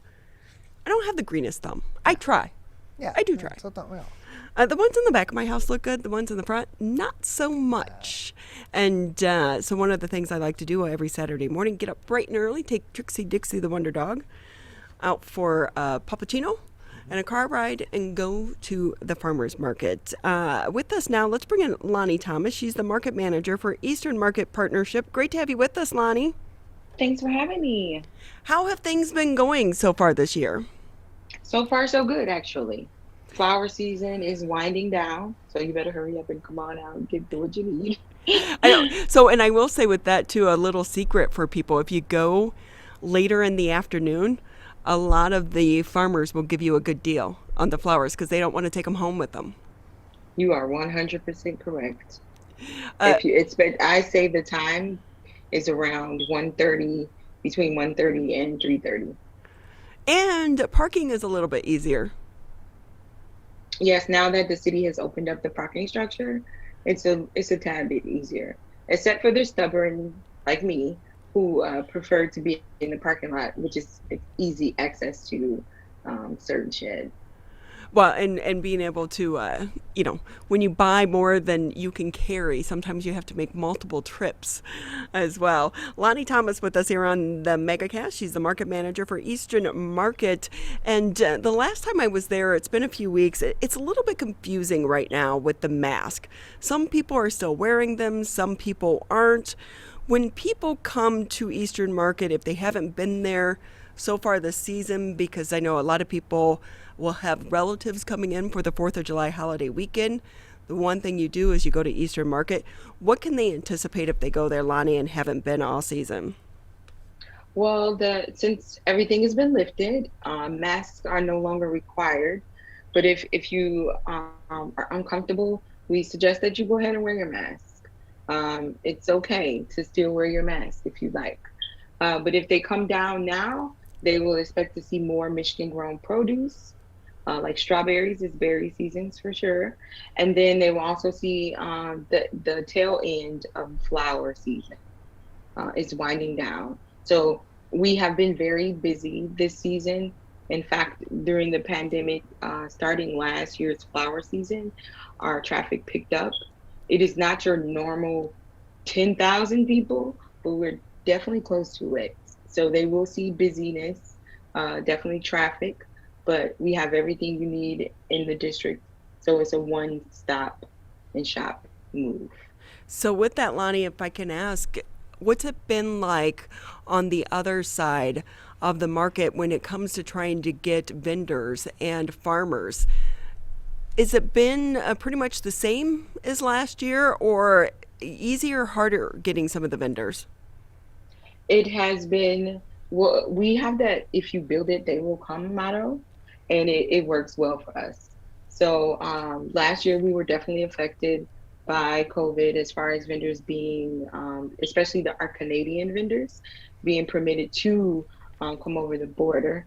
So we lost a few of them during that time. And then also some vendors are up in age. I call them the well seasoned. We don't call them old. And they preferred not to be in large crowds. So flower season, whether it was COVID or not, definitely brought the people out. So it was definitely busy. So we didn't lose. We're not going to say we lost vendors, but they were on a hiatus until they got comfortable with the vaccination, started to go through our citizens, and people started to come back. So we definitely have a long list of vendors that we will be placing back into their proper spaces in due time. And with that, Lonnie, too, if I can ask, have you seen a shift in what people are buying? Yes. During COVID, people were surely buying food, like essential things, food, soap, you know, things of that nature. And then as the flower season gets there, it's all about the flowers. Regardless, I saw that last year. Like, it was COVID, everybody had to wear masks, but people were still out purchasing their flowers. So it's because we were all stuck at home and we wanted our yards to look pleasant, right? Beautiful. But if you're like me, and I say partially like you because you said you're not a green thumb, they're gonna die. And so I just leave that up to Mother Nature, and I plant a few seeds and hope that they come. I like that philosophy. That's a good way to look at it. Again, we're talking with Lonnie Thomas. So a lot of people, though, I think they don't realize that it's not just the market on Saturdays. You have it Tuesdays as well. Yes, and our Tuesday markets, its identity is basically a smaller version of Saturday. So it's everything on a Saturday under one shed. It's less robust, not crazy traffic, not a huge number of people where you can't like move through the shed comfortably. So Tuesday market is every Tuesday from June through September, through the end of September, 9 a.m. to 3 p.m. You can come on down, get your produce and your plants while they last, and get everything you need. If you don't like coming through the congested Saturday, you can definitely visit our Tuesday market and get all the same things that you would get on Saturday. So what about new vendors? We know that a lot of people are kind of doing a side hustle and opening up what they hope to be full-fledged businesses. Because of the pandemic, it's, really had so many people re-examine their lives. Are you getting new vendors? Yeah, so we definitely got some new specialty food vendors. A specialty food vendor is categorized like someone who baked goods, canned food, pickled food, and things of that nature. We have a few new ones. They are on Tuesday. And also prepared food. We have a lovely Nigerian food preparer, and she has different types of Nigerian food to take and eat. So it's pretty cool to see how the COVID positively affected us as a city with these new business ventures. I would say that on the Sunday market, which is identity is a material-based market, a lot of people were starting to make candles. I can assure you that we hit our max of candle makers because COVID definitely brought out the wax. I assure you that. Wow. See, the things that we don't think about. So when you are bringing in vendors, then you try to manage how many people have certain items? Absolutely. We have to make sure that we're not we don't exceed a certain number of vendors, because then it will become a candle shop rather than a material market where we have everything from designer clothes. By designer, I mean unique designers. They make their own, they sew and they build and they make. And then we also have woodwork, we have jewelry, everything that is in the material aspect of it, have imports. So for sure, it's really hard to say no to some people, because even if their product is really nice and beautiful, we hit a certain cap and we have to say sorry, maybe next season. But then we do refer them to other markets in our Detroit Community Markets program that we have at Eastern Market as well. Lonnie Thomas with us here on the Megacast. She's the market manager for Eastern Market Partnership. And Lonnie, if I can ask you, Eastern Market, I think a lot of people may not realize you're also a nonprofit, and you rent out the sheds for so many events. And I've even seen, I believe like weddings and receptions, things of that nature, the food truck rallies. How is that side of the business going? Right now, those things are sparking. They're starting to spark up and come back. That's where we see some type of normalcy, especially lately. We've had a wedding every Friday last month. So, and some Fridays we had 2 weddings at the same time. What? So, people want to get married in these sheds. The barn aspect of getting married is phenomenal at this point. But people rent out the sheds because we're a nonprofit and we don't profit from our markets. This is just for the community. Like the Sunday market is a platform that we built for small business owners that don't sell food, because everyone knows Eastern Market as a food hub. That's what we're known for. But we created the Sunday market, which is every Sunday from June until the end of September from 10 a.m. until 4 p.m. for people to shop for those unique items that you can't find at a mall or in a store. We bring the boutique in a larger, on a larger platform. And with that, Lonnie, can I ask you, have you seen an increase in foot traffic, especially for the Sunday market, because of some of the new restaurants and events going on, not necessarily right there at the shed, but in the other surrounding areas of the market? Yes. So one thing that we try to do with Sunday market is have an event that will happen along with the Sunday market. So the event will operate between 10 a.m. until 4 p.m. as well. Like the Book Fest, which is Detroit Festival of Books, that will happen July 18th of this year. It's usually a huge event. So we're hoping that we can get about 5,000 people to come out. Those 5,000 people roam the sheds and purchase from those vendors. So it increases the foot traffic in our market. And that is a great question. No one has ever asked me that before. So we definitely look for those events. Like when there's a Tiger game, some people come out to the market, they park there and they shop, and then they go to the game and they go home. So those types of things definitely affect and increase our foot traffic. So what's coming up this summer? Any big events you have planned? So the Book Fest is one, July 18th. I'm really excited about that because it brings all of my friends, all the geeks and the nerds come out to buy books. I had no idea that we came in such large numbers. And then also I'm hoping that the Ren Fest, because the Ren Festival usually does their kickoff party the first week of August, the first Sunday of August at the Easter Market. So I'm really hoping that returns. And also one of our famous food events, which is called the Burger Battle. It's been postponed, but it will return. So I'm excited that it's just the lift has been lifted. So has some of the stress of making these type of things happen for our Sunday market. Right. And I always like the food truck rallies because food trucks, you can kind of go from one to one to one to one. And if you have a group of, friends, that's a great way to have dinner because there's something for everyone.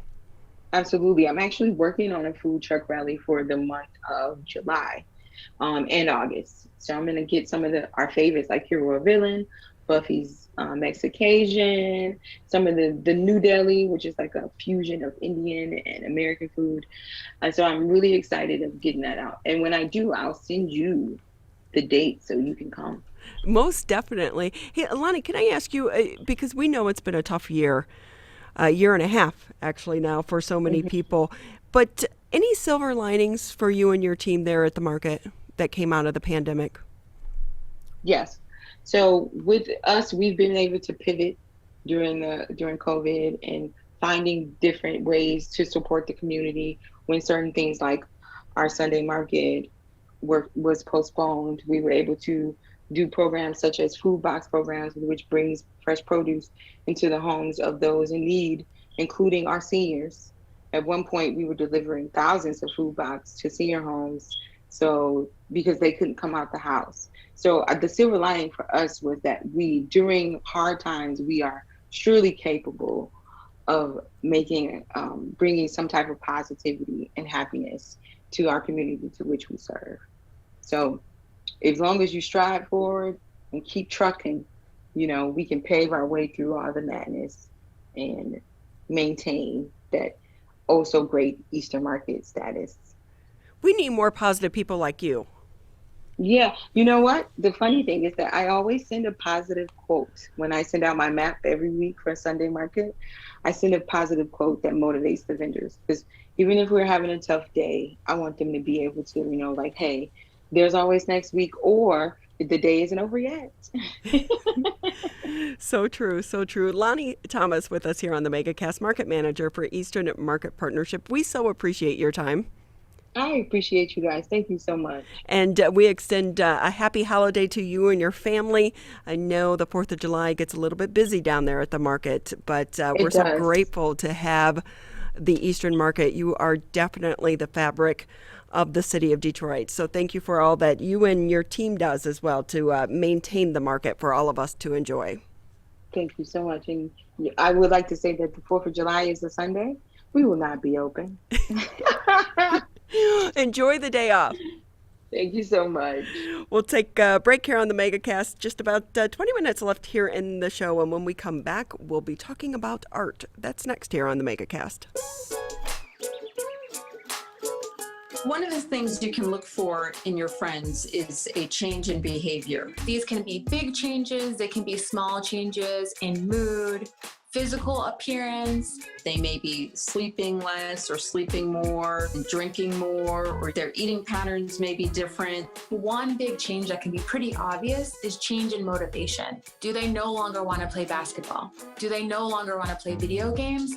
Now that we're spending more time online and in virtual settings, it's really important to pay attention to the language that your friend is using and the words they're using to communicate. So when we text our friends, are they taking longer amounts of time to respond? Are they not responding at all? You don't have to be an expert to try to recognize these signs. The second that you feel it in your gut and that you're concerned, that's the second to have the conversation and open the door to what might be going on. Whatever gets you talking.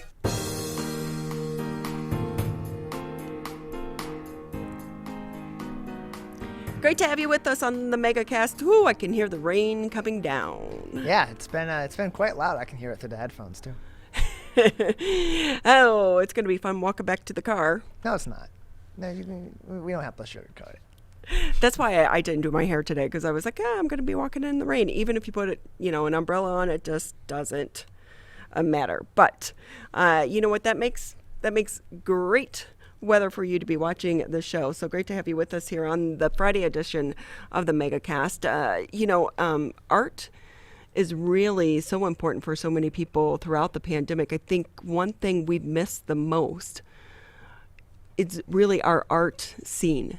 Not only here locally, but music as well. And coming out of the pandemic, hopefully we all have a new appreciation for some of the cultural scenes and what they mean to our community. We want to bring in Bridget Finn. She's the co-founder of the Art Mile and co-owner of the Raise Finn Art Gallery. Great to have you with us. Hi, thank you so much for having me. Tell us more about the Art Mile. Of course. So Art Mile is essentially a big communal citywide art exhibition. And we did the first iteration last July, so almost a year ago. And the second iteration is on view now, running from June 14th to July 11th. So we have about 2 weeks left. And what it is essentially is an online platform that hosts different kind of virtual spaces for all of the different art spaces here in the Detroit region. So Detroit proper, the suburbs, all the way to Ann Arbor, Flint. We really tried to be as inclusive as possible with the kinds of art spaces that are participating as well. It can be a local community kind of arts organization that has a small gallery space, a place where people take classes, or it can be, a commercial art gallery or a museum. So we offer this virtual space for them to host exhibitions, and those exhibitions can sell art or not sell art. For us, it was a way to also encourage people to buy art during the pandemic and support artists that and art galleries that are operating here in the Metro Detroit area. And we also do a series of programs throughout the exhibition. So over the course of a month, we're doing, I believe, 5 or 6 public programs. How has it been through the pandemic for you and the gallery, and trying to survive this time? Well, it's been really an interesting time period. I mean, I think for everyone, it's it's had its moments of real terror, and then places where it kind of becomes more grounded again. I think the art, the kind of art world in general, it really did pause. Very much so in the beginning. I think, everyone sort of hit the brakes and was in their homes and certainly not going into public spaces for something like art viewing. And that is how this really kind of started. We, for me personally, I missed talking to artists. I missed installing art shows and having that relationship with objects. I also really missed the connectivity to other art spaces and other artists working in this town. So we were speaking, the gallery was speaking to Cultural Council in New York, and they said, well, we all kind of decided, wouldn't it be great if we could reach out to spaces here to organize something like this? And it was really kind of a beautiful, seamless sort of undertaking where people were very eager to participate. Red Bull came on board and funded the basically the whole endeavor, which was incredibly generous, and I think speaks to their commitment to art in Detroit as well. And then it's kind of grown from there. We do have a great art scene in not only the Metro Detroit area, but really the entire state of Michigan. But, so many artists rely on the art fairs to be able to sell some of their work to keep them funding, being able to continue to do their art. So how has that side been for a lot of the artists? Have you seen some give up on their dreams, or have others been able to kind of find new space to create more? I think we went as a family a couple weeks ago to the Palmer Park Art Fair, and I think that was the first sort of kind of local fair that I saw come back in person. And it was so lovely and so nice to see Detroit Fine Arts Breakfast Club and so many local artists that are integral to the Detroit art scene coming out, and also having, if anything, the pandemic did allow for people to take time to work on what they're doing. So it was great to see, a fresh amount of, heavy amount of work. And I think for us, what has been great, because we are in this digital realm, is that we can kind of really encourage people who are here but also elsewhere to spend time with this website. You can go through it kind of bits and pieces at small increments of time and sort of get a really good idea of what's happening in the art world here now. And I think honestly, there's so much interest nationally in what happens creatively in Detroit. So this really gives people an opportunity to take that in. And I'm hopeful that, so I should also mention, there's no, in organizing this, my role in the gallery's role, it's not one of commerce for each space. So everyone handles that end directly. So any sales inquiries will go right to the gallery that has the work posted. So I know that we have gotten sales inquiries, and I'm super grateful for that. And I hope that others are seeing that same interest. So how many different artists do you typically showcase? Oh, geez. Well, I would say on Art Mile, there's definitely hundreds of artists. So how it's organized is this year, we were lucky to be able to have an additions section as well. So we have local small press organizations, as I said earlier, museums, university art galleries participating, and kind of local art spaces. So each of those spaces are able to accommodate many artists. And usually the shows are fairly compact on the site. Most of them have about 8 works, so it would max out at about 8 artists. Some of the larger institutions do have more work on view. But what's been great is being able to really put all of that into the forefront in an organized way so people can take a good look. We also, something that's new this year, we brought on a programming kind of curatorial partner. So that is Independent Curators International. And they have been wonderful to work with, and they're responsible for organizing many of the public programs that we have coming up and have already done. They also have organized our curatorial fellow this time around, who is a woman named Juana Williams, who also has sort of the featured show on Art Mile Detroit, the website. We're talking with Bridget Finn. She's the co-founder of Art Mile and co-owner of Raise Finn Gallery. And if I can ask you too, how do you pick which artist you're going to help showcase? Well, so that's the really interesting thing. I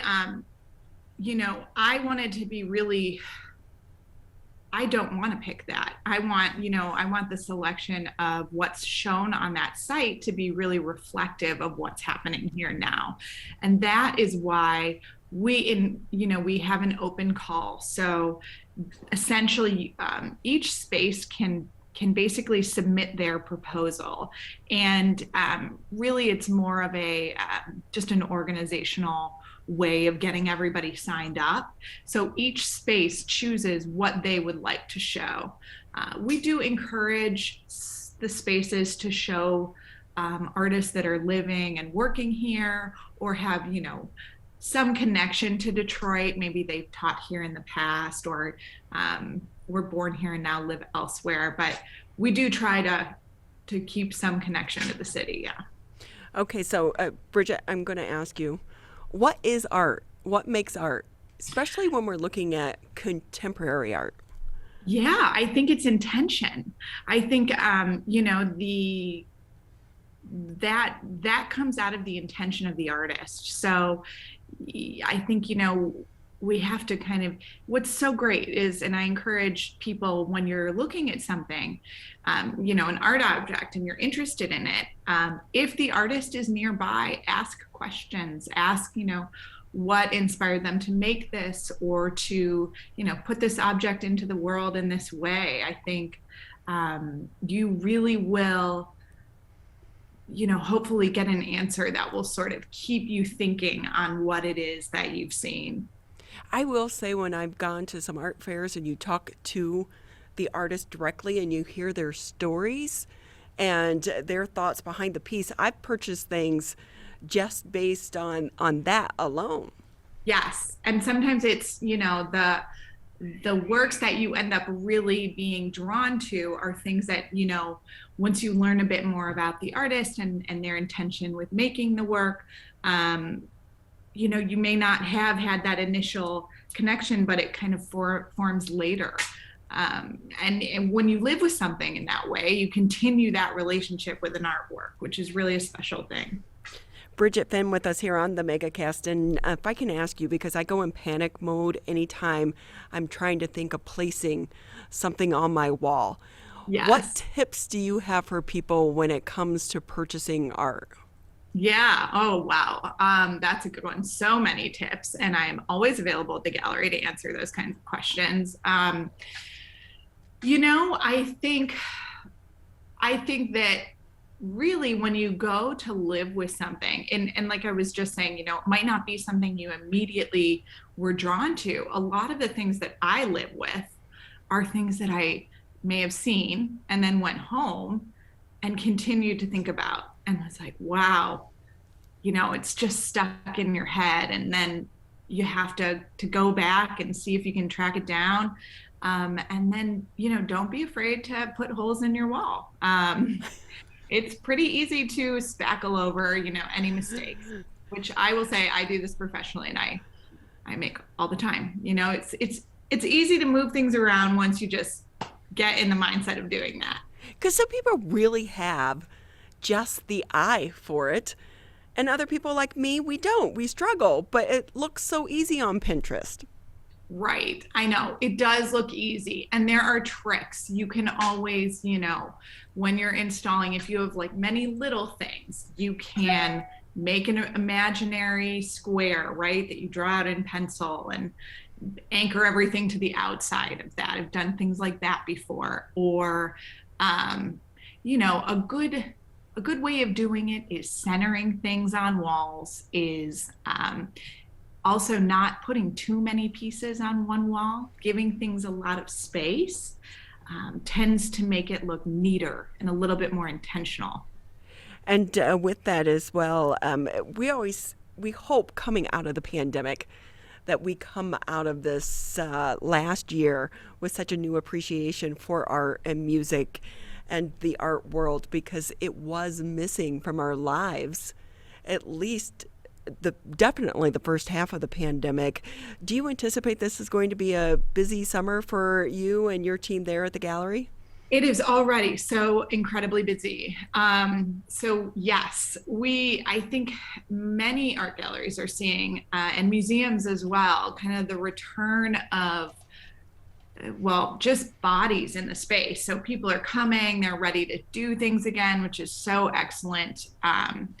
And aside from that, also, I think people have really spent a lot of time in their homes. So they are interested in buying work again to, kind of freshen things up or, change the scenery a bit. So we are quite busy. Yeah, we're full throttle into the fall now with many things coming up. And it really is unique. Support local artists, and because it's unique to your home, as we're all redoing our houses after the pandemic. Don't go to Home Goods, don't go to Marshalls, don't order off Amazon. Support local, buy them, support the artist. And with that, Bridget, I'll put you on the spot just for another minute here.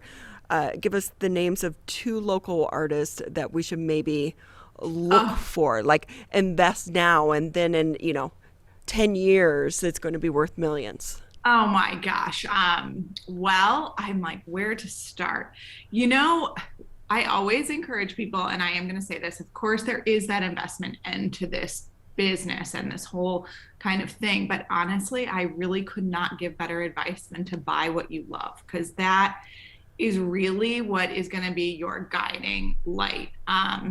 And I would say that an amazing resource also is the Detroit Fine Arts Breakfast Club. And they do meet at a Coney Island to discuss art often, and you can learn a ton from them.